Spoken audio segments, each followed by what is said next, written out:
سرکار کی آمد مرحبا، دلدار کی آمد مرحبا، جانا کی آمد مرحبا، سب مل کر بولو مرحبا۔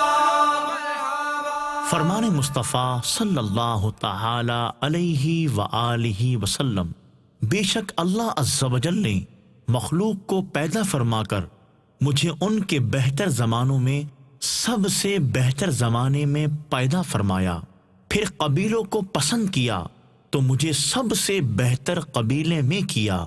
پھر گھروں کو پسند کیا تو مجھے سب سے بہتر گھر میں بنایا،